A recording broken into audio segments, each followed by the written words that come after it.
그래서 트로츠키 말이 다 맞아. 민주주의 혁명, 사회주의 혁명으로 나아가고, 이러한, 이 기술혁명, 사회혁명에서 인간혁명으로 나아가고, 이제 마지막에 이게 핵심이에요. 이 두 가지는 그냥 일반적인 얘기예요. 다 아는 얘기잖아요. 이 스탈린주의와 트로츠키주의의 차이점이 세 번째죠. 이거지. 일국에서 혁명이 완성될 수 없다. 일국 혁명은 고립된다. 그러니까 스탈린도 이 말 맞는데 당장은 어떻게 그렇게 하겠니? 일단은 소련 혁명을 강화하자 이렇게 말한 거고 트로츠키는 무슨 말이야? 힘들더라도 당장 혁명을 파급시키려고 노력을 해야지 이렇게 주장을 했다는 겁니다. 자, 우리 박건영 동지 왔는데 박건영 동지 저녁 먹고 왔어요? 못 먹었어요? 저녁은 아직 늦게는 먹어요. 저녁 못 드셨구나. 배고프겠다.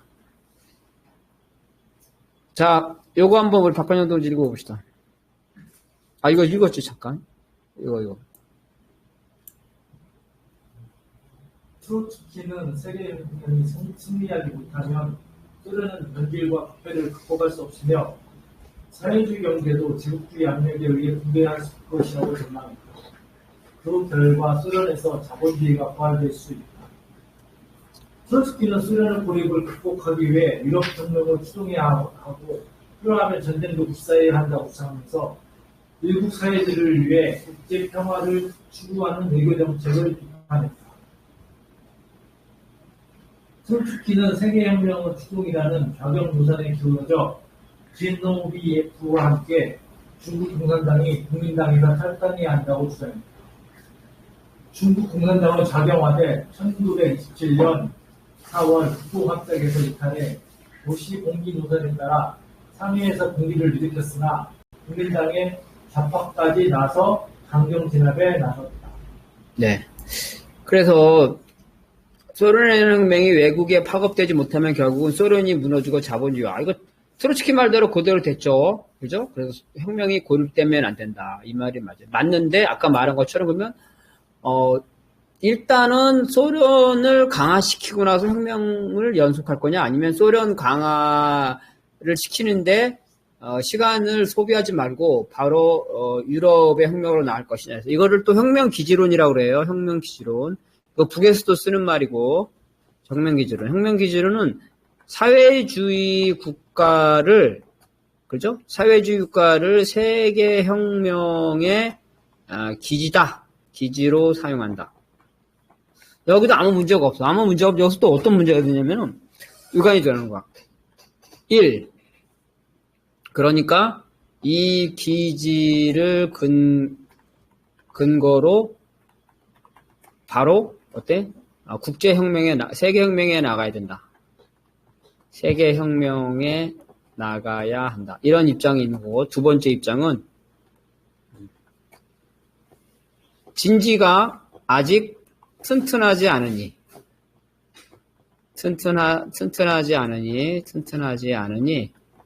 일단 진지를 강화한 후 세계 혁명에 나가야 한다. 다 말은 다 맞는 말이에요. 이런 입장으로 가지고 있다는 거예요. 그래서 이게 이제 트로츠키의 입장이었고 이게 스탈린의 입장이었고 북에서도 과거에 이랬을 것을 북을 혁명 기지로 삼아서 남에게 사회주의 혁명을 파급시켜야 된다. 혁명 기지론이라는 말을 많이 써요. 또 트로츠키와 스탈린의 입장이 계속해서 나오고. 근데 트로츠키는 한 달 더 나아가서 필요하면은 전쟁도 불사해야 된다 그때. 그리고 국제 평화를 추구하는 외교 정책을 비판했다는 거예요. 그러면은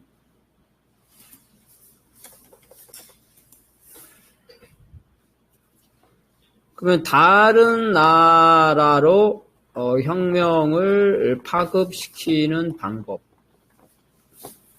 가장 간단한 건 전쟁이겠죠. 전쟁.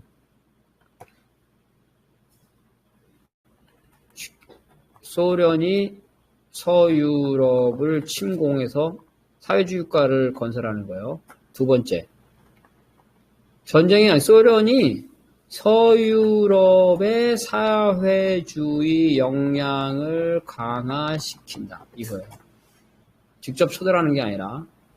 근데 이 부분에 대해서는 우리가 이미 답이 다 나왔어. 어떤 답이 나왔냐면, 혁명은 그 나라, 아까 말한 조건과, 주체에 따른다 그랬죠? 그래서 혁명은 자주적이어야 되고, 그 다음에 혁명은, 지원할 수 있지만, 수출할 수 없다. 이건 뭐, 다 나온 거죠? 혁명을 어떻게, 야, 이 좋은 거니까 너 먹어. 안 먹으면 강제로 먹일 수, 그런 게 아니라는 거예요. 그래서, 트로츠키가, 필요하다면 전쟁도 해야 된다는 말은 이거는 틀린 말이에요. 러시아 혁명이 1917년에 됐고, 그래서 이제 반혁명이죠? 반혁명이 돼서 1924년이라고 찹시다. 이렇게 반혁명을 이제 간신히 제압을 했단 말이에요. 반혁명을 제압. 그래서 아직 소련이 이 혼란을 극복하지 못했어. 혼란을 극복 못했다. 그리고 경제력이나 국방력이 서유럽보다 열악했단 말이야. 서유럽보다 열악했다. 근데 여기서 이런 상태에서 어떻게 서유럽의 사회주의 혁명을 전파시키기 위해서 직접 전쟁을 한다. 이거는 잘못된 말인 것 같아요. 일단은 기지를 소련을 강화시켜야지.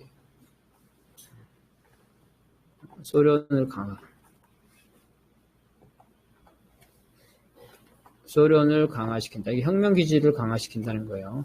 근데 여기서 문제는 소련을 강화시키면서 서유럽 혁명을 사실상 포기했다. 이런 비판이 있는. 그 비판은 또 맞는 말이에요. 실제로. 근데 서유럽 혁명을 왜 포기했냐면 여러 가지 또 서유럽에선 러시아 혁명을 후진국 혁명이라고 경시했어. 멸시. 사회주의자들이. 이게 무슨 말이냐면 지금 간단히 생각하면 돼. 지금 쇠파이프나 화염bomb 들고 하면은 사람들의 지지를 못 받죠. 사람들의 지지를 못 받아. 조건이 달라진 거예요. 서유럽에서는 러시아식의 폭력혁명이 대중들의 지지를 받을 수가 없어요. 이런 차이점이 있다. 그래서 이러한 전쟁을 통해서 혁명을 수출해야 된다는 입장은 잘못된 거죠. 그 다음에 트로츠키는 이러한 혁명의 좌경 노선 때문에 국공합작, 그죠? 국민당과 공산당의 국공합작, 이거를 두 가지인데, 첫 번째는 국공합작 반대. 그죠?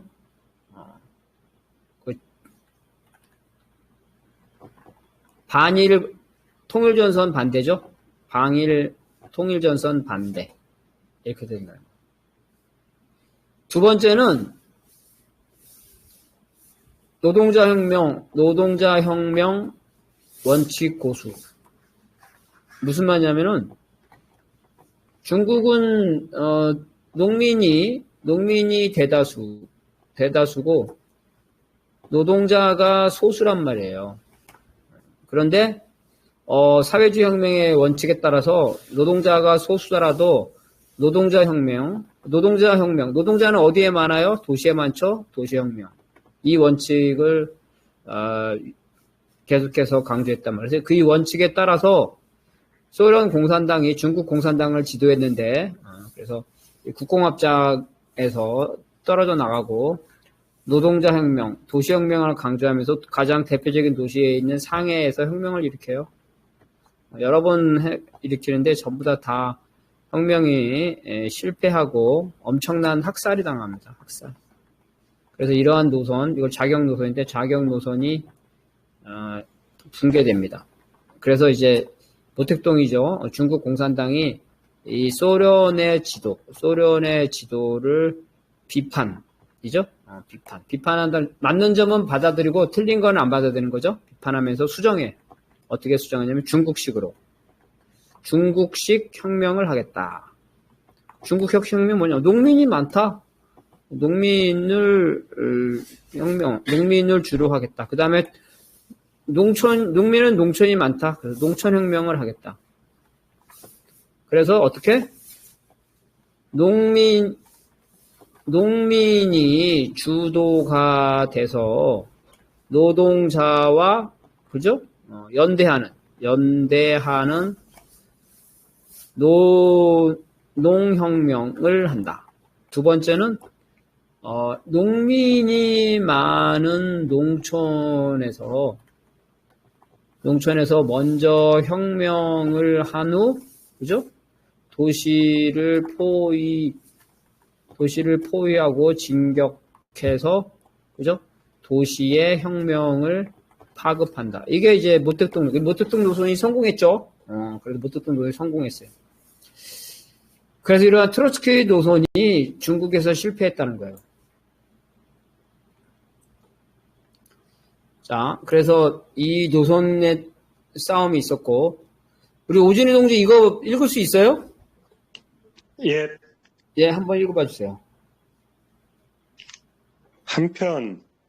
반면 집행위원회는 1926년 영국 탄광 노동자의 총파업을 지지하기 위해 암스테르담 인터내셔널의 연대를 제안하는 등 노동자 통일전선을 견지했다. 집행위원회는 현재의 자본주의가 비록 안정적이지만 소련이 발전, 영국에서 자본주의 쇠퇴와 계급투쟁 심화, 중국이 민족혁명 등으로 인해 언제든지 자본주의의 일시적인 안정이 깨질 수 있다고 전망했다. 집행위원회는 소련이 국제혁명이 중심으로서 프롤레타리아 국제주의를 실현해왔기 때문에 일국 사회주의가 민족적 편협이 될 수 없다고 선언하며 트로츠키파를 비판했다. 집행위원회 간부회의는 트로츠키파에 동조하는 지노비에프를 코민테른 집행위원회 의장 직무에서 해임하였다. 네.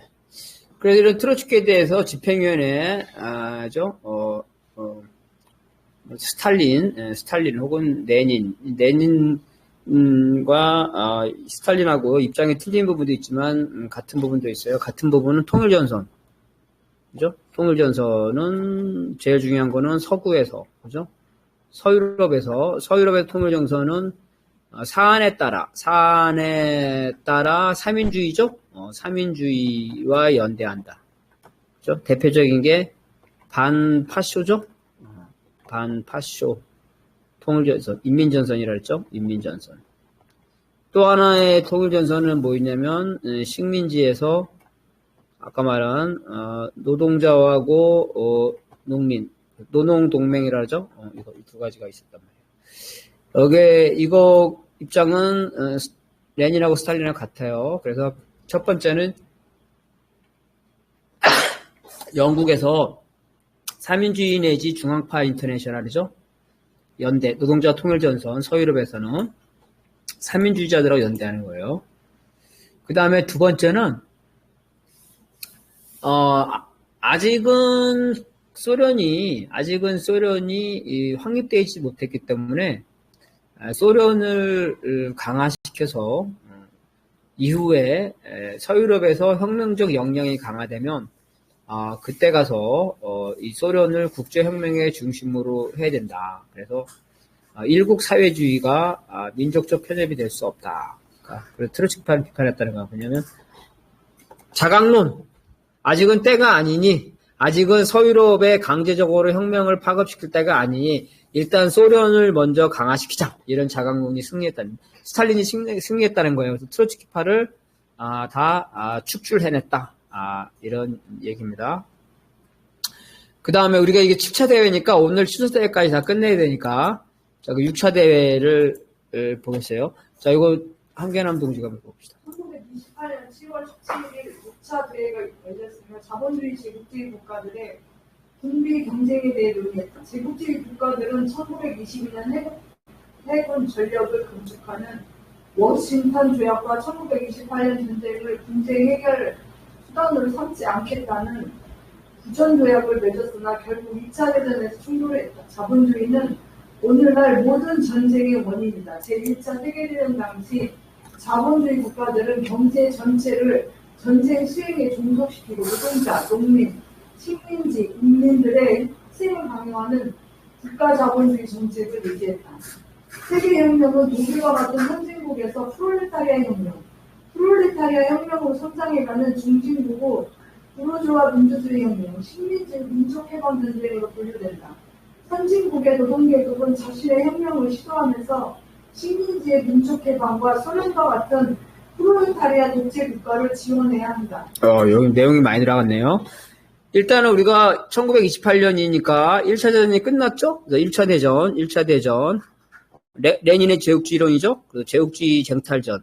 제국주의 국가들의 식민지 쟁탈전인데, 여기서 이게 완료되지 못했다는 거예요. 이 식민지 쟁탈전이 완료되지 못했어. 완료되지 못했다는 거예요. 완료되지 못해서 다시 완료되지 못한 이유는 여러 가지. 첫 번째, 제국주의 협상기구 국제연맹이에요. 국제연맹 창설이 실패. 미국의 윌슨이 우리 제국주의 국가끼리 싸우지 말고 우리 잘 협상해가지고 사이좋게 식민지를 나눠먹자 해가지고 국제연맹을 하자고 그랬는데, 미국의 윌슨 대통령이 했는데 미국의 의회가 반대했어요. 그래서 그 제국주의 협상기구가 실패합니다. 오늘날 제국주의 협상기구 같은 강대국 협상국이 유엔이잖아요. 유엔, 국제연합, 유엔. 2차 대전 직후에 국제연합이 성공했는데 1차 대전 때는 실패했다는 거. 실패하니까 다시 제국주의 국가들이 식민지 쟁탈전으로 하면서 군부경쟁으로 나갔다는 거예요. 그래서 이 군부경쟁의 핵심은 아직은 비행기가 일반화되지 않았기 때문에 해군. 엄청난 커다란 군함 만드는 거, 군함. 그래서 이 군함들을 많이 만들어 냈다는 거예요. 그래서 결국은 2차 대전에서 전쟁이 일어나죠. 그래서 이러한 자본주의 국가죠. 자본주의 국가에서 비로소 뭐가 나타나냐면 군산복합체제가 나타나. 군산복합체제. 그죠? 군산복합체제. 국가죠? 국가 권력. 그 다음에, 군사 권력. 그죠? 그 다음에, 군수산업. 이게 이제 군산복합체잖아요? 이런 군산복합체. 그래서, 국가가 나서가지고 이런 군산복합체, 군수산업, 이렇게 해서, 국가자본주의 정책을 추진한다는 거. 지금 한국이 신났죠? 무기 수출로. 그죠? 대통령이 나서서 무기 수출 계약하잖아요. 그죠? 무기 수출 계약. 이 국가자본주의라는 건 뭐냐면은,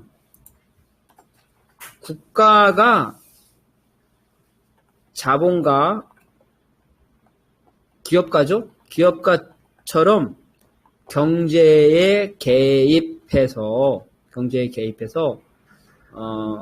경제를 조정 혹은 계획하거나 직접 공장을 짓거나, 그죠? 그 다음에, 기술이죠? 과학, 산업기술을 합시다.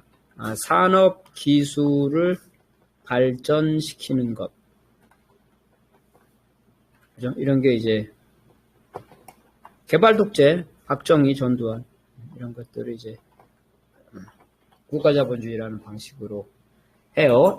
이게 이제, 자본주의국가에서 국가자본주의고, 사회주의국가에서도 국가자본주의, 사회주의 국가의 국가자본주의. 사회주의 국가의 국가자본주의는 원리는 똑같은데, 혁명 직후에 생산력이 낮음으로, 그죠? 생산력이 낮음으로, 또 여기 아직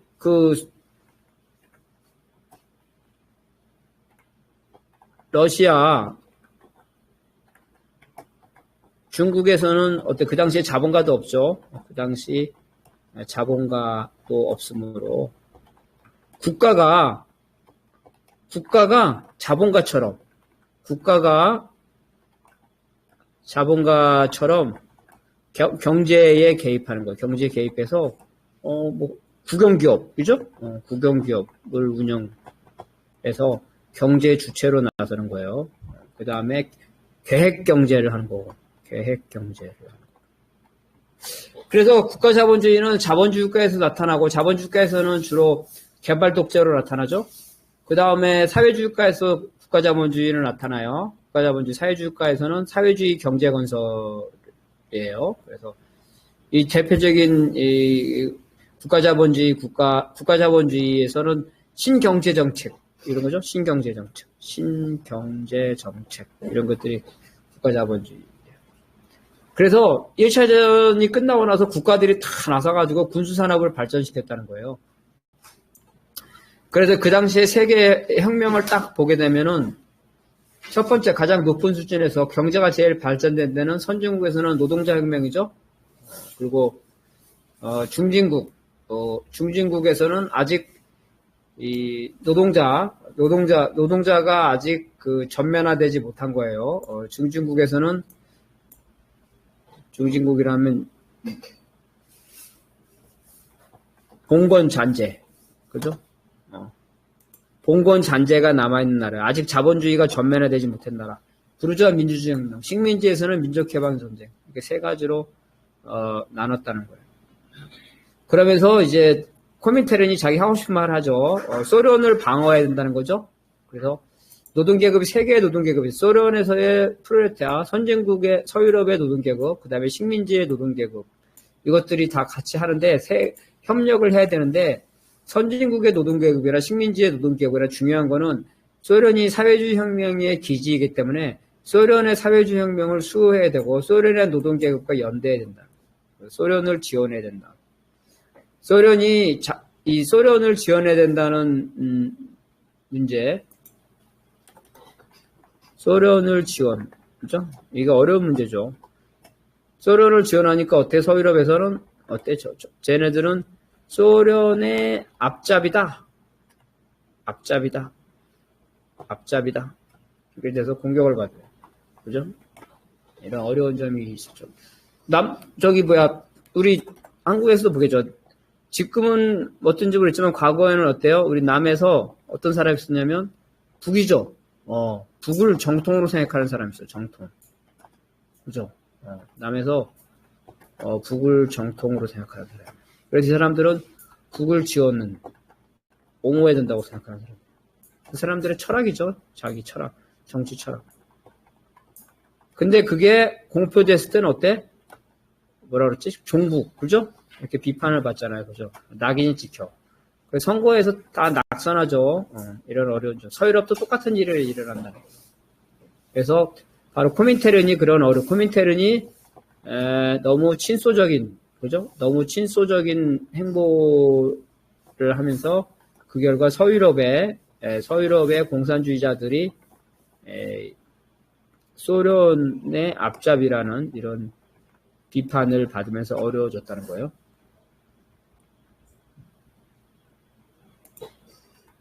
자, 그 다음에는 이거를 우리 이창률 좀 읽어봅시다.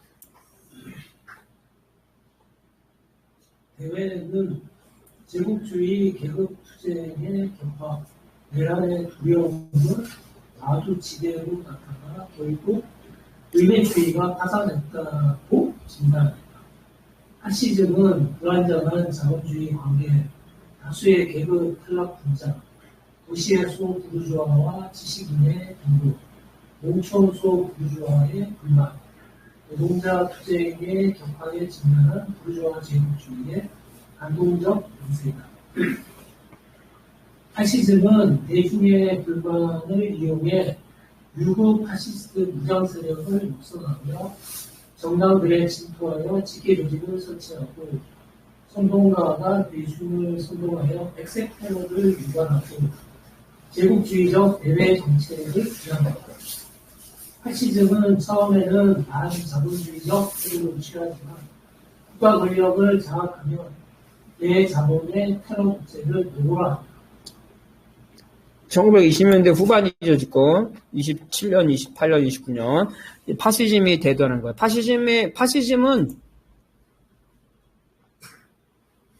파시즘은 제국주의의 파생물이에요. 왜 그러냐면은, 파시스트는 이탈리아에서 나온 거죠. 그리고 독일과 이탈리아에서 나온 거잖아. 그죠? 이탈리아. 독일과 이탈리아는 어떤 거예요? 후발 제국주의.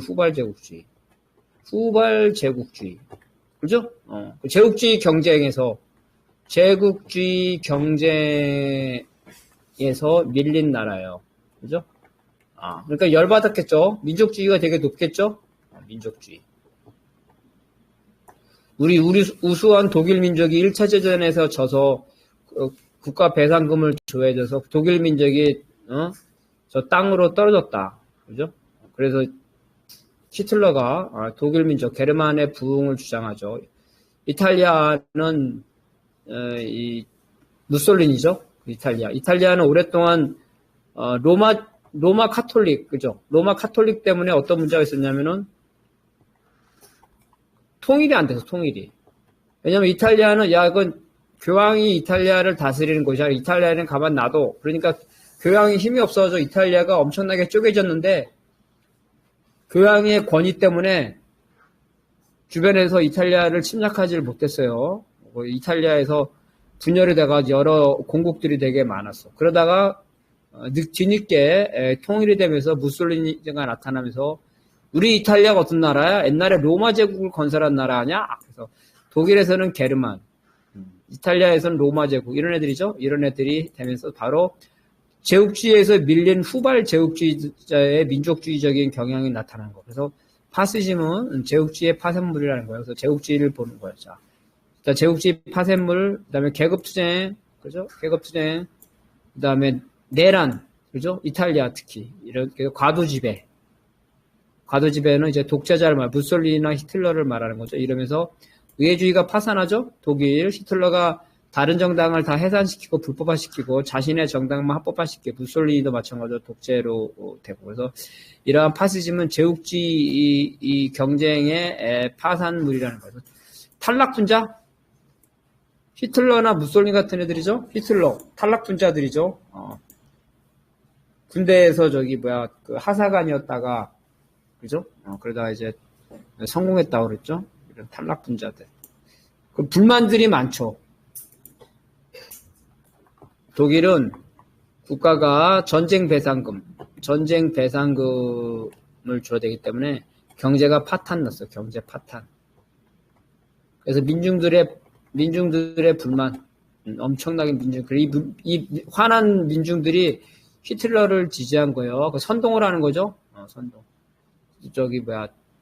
지금 트럼프가 선동을 잘하잖아요. 그런 것처럼 선동을 하는 거예요. 백색 테러.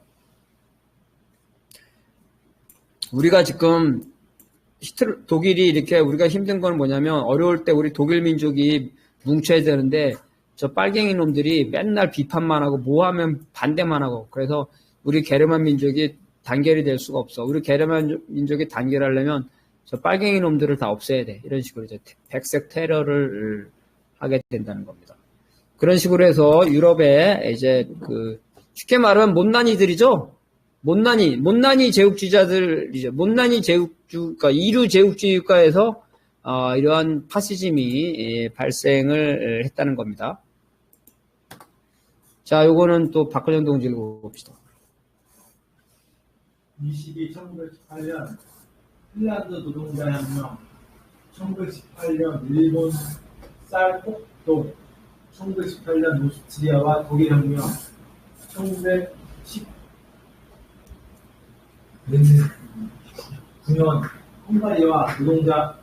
헝가리의 노동자혁명, 조선의 독립운동 및 독일 바이에른 소비에트 권력 수립, 1920년 터키 бур주아 민족혁명과 이탈리아 노동자의 공장 정부, 1921년 인도 노동자 봉기, 1923년 불가리아 봉기와 독일 봉기, 1924년 에스토니아 봉기, 1925년 모로코 봉기 및 시리아 봉기, 1926년 영국 총파, 1927년 빈 노동자 봉기, 인도네시아 봉기와 중국 혁명 등이 이어졌다.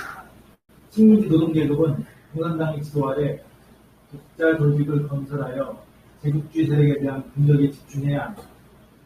하지만 동시에 다양한 민족혁명을 주동하고 민족 소수 부하의 동요를 비판하고 폭로해야 한다.